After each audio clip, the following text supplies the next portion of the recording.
The session is resumed. Honorable Ombudsman Conchita Carpio Morales, please raise your right hand. Do you swear to tell the truth, the whole truth, and nothing but the truth in this impeachment proceeding? Yes, I do. So help you God. Thank you. Thank you. Counsel, proceed. Mr. Presiding Officer, please. Yes, what's the pleasure of the prosecution? On the part of the prosecution, Mr. President, may we ask permission that our lead private lawyer be recognized, be allowed to receive the testimony of the Ombudsman and to conduct the cross if necessary. Attorney Mario Bautista, Your Honor. The request of the prosecution is granted. Thank you. The counsel referred to may now take the podium and take care of the case for the prosecution. Thank you, Mr. President. Proceed.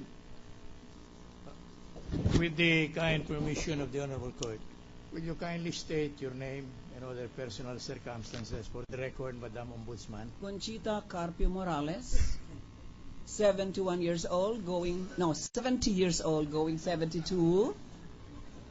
No, I'm just kidding you. I'm 70. I'm going 71. I am the present Ombudsman. What else? Your residence, please. Residence number 9, Carpio Compound, Soldiers Hills, Muntinlupa. Married. May we be allowed to proceed, Your Honor? You have the floor. You can proceed, counsel. Yes, Your Honor. Madam Ombudsman is being presented, Your Honor. First, to prove that he has an interest against Chief Justice Corona, the respondent in this case.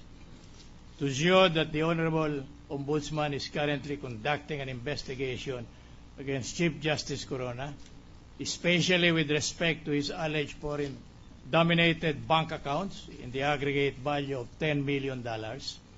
To prove further that there is no evidence or basis whatsoever for the imputation that CJ Corona has foreign-denominated bank accounts in the aggregate amount of $10 million, and to prove that the Honorable Ombudsman investigation is illegal, baseless, and not in accordance with the Constitution.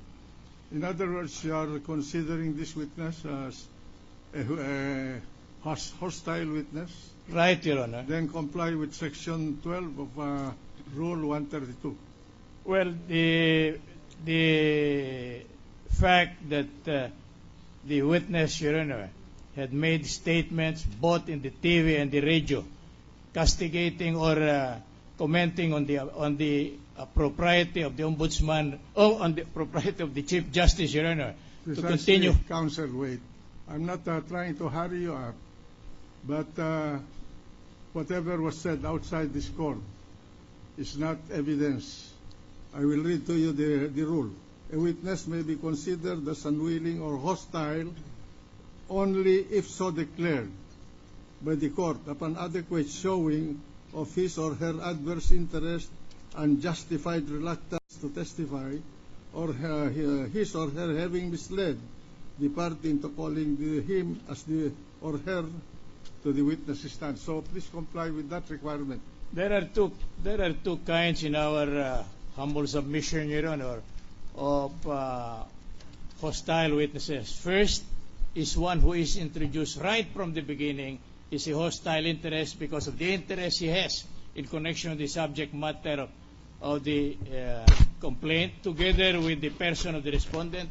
And secondly, a witness who had been presented as an ordinary witness, but who turned hostile in the course of the proceedings, in which case we may ask for a ruling on the part of the court that he is a hostile witness in view of the statements made by him. My understanding of the rules of evidence are the classes of witnesses: willing witness, unwilling witness, hostile witness, adverse with party as a witness. So, can you cite to me the rule that you're using to justify in considering the Ombudsman immediately as a hostile witness is not an adverse party to this case? Yes, Your Honor, but the presumption is the party producing a witness is producing the witness as a friendly witness. Well, that is our impression also, Your Honor, but a deeper analysis of the situation involved in hostile witnesses show two different occasions whereby a witness may be considered hostile. But precisely Section 12 requires you to lay the basis. Qualify your witness in the way that you want that witness to be treated on the witness stand. Let the court make the ruling. Very well, Your Honor. So proceed. Madam Witness, you are familiar with the De Castro case, the Supreme Court, in connection with the qualification of the Honorable Chief Justice Corona. Yes, Your Honor. And that involves the validity of his appointment as Chief Justice of the Supreme Court. Yes, Your Honor. And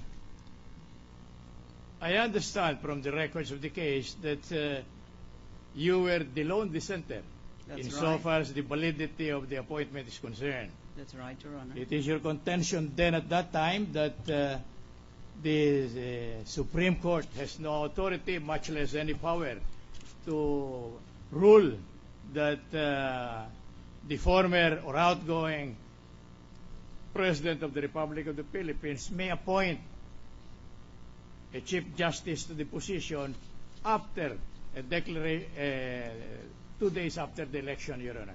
Yes, Your Honor. In a motion for reconsideration, you likewise sustained your stand as objecting to the Adverse interest of the witness, such that I'll go into that direction, Your Honor, but I was trying to deal with it little by little. yes, in the hope that I do not want to control you, but I think why don't you ask her if she's the one she has investigated. may I go to a letter dated April 20, 2012, purported of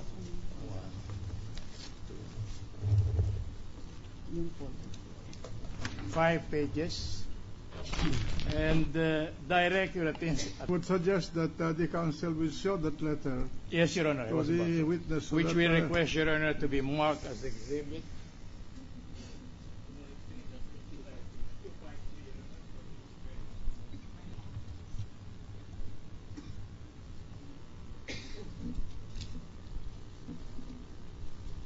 With witness examining the same, Your Honor.